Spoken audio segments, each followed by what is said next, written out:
Hey, welcome back to Logical Republican. Thanks for stopping in.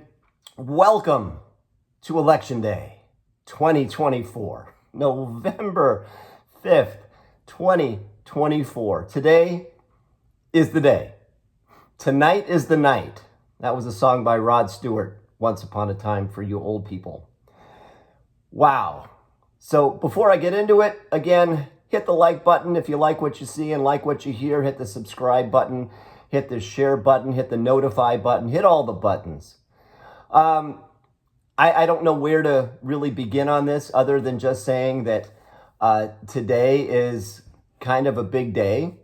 The Democrats and the press, and I'm talking everybody from CNN to NPR to Huffington Post to your local newspaper in some cases, have just been basically playing cheerleader for Kamala Harris ever since word came down that Biden was kicked out of office or kicked out of, the chance to run again. It's been just nonstop, blatant, partisan cheerleading. Even articles that are innocent, I guess, have a bias, where there's a line in there where they talk about, they use the word rhetoric or falsified or unverified or something, right? Where there's always something in there where the writer just has to inject some leftist street cred so the readers know that, this person is on my side. They're one of us. They're okay. I'm going to continue to read them. When Jeff Bezos decides not to endorse anybody, the Washington Post loses 250,000 subscribers. Now, that's a lot of money. It's a lot of jobs. But let's also remember that the Washington Post has never in their history endorsed a Republican for president, ever. The LA Times, the other major newspaper that declined to endorse anybody, lost a lot of people. They quit. They lost a lot of subscribers. But they also might have gained a little bit of credibility because the editor who quit said in a quote that the LA Times has been railing against Trump the last 4 years. And for us not to endorse Kamala Harris is, she added some other word, not blasphemy, but something pretty damn close to it. So she admitted that the LA Times is biased, that they are pro-Harris, anti-Trump, that they've been railing against Trump the last 4 years. Now, would it have been any different if it were another candidate? Would it have been different if, let's say, it was J.D. Vance running, or Vivek, or somebody else? Would it have made any difference that they would have railed against that candidate? I don't think so.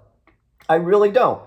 They would have come up with something, some reason, some belief that this candidate is toxic. It's because they support abortion, that they're not pro-choice. But the funny thing is, these are the same people, the same publications, the same writers, the same editors, the same soapbox screamers that are like, abortion, abortion, abortion, abortion, abortion, more abortion. We need abortion, abortion, abortion, abortion.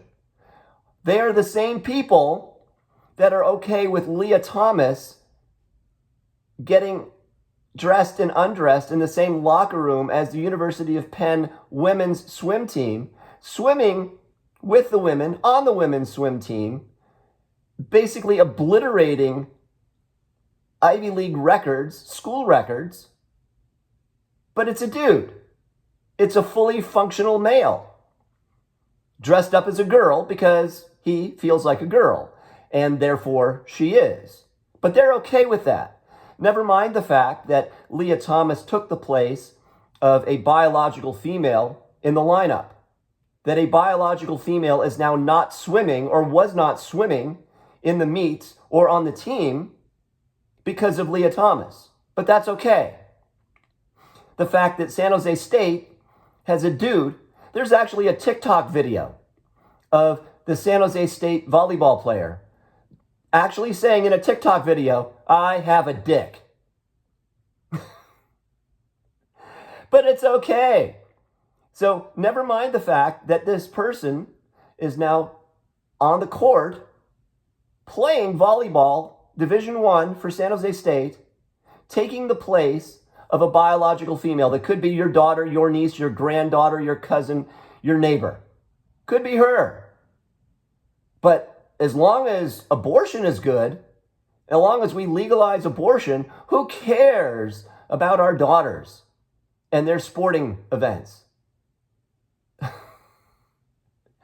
Here's a little question for you. Now think about this for a second.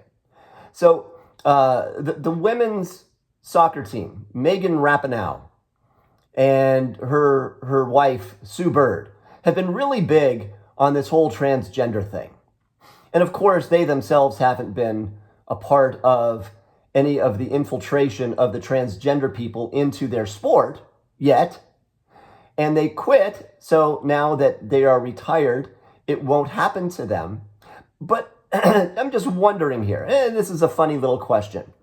Now, let's say that the women's soccer team had a transgender person make the team, okay? So, meaning that it's a biological male who feels like a woman and is now playing as a woman on the women's soccer team, who took the place of a biological woman on the roster. Now, this trans person who is claiming to be a woman because it feels like a woman might actually say that she's a lesbian. So let me ask you the question.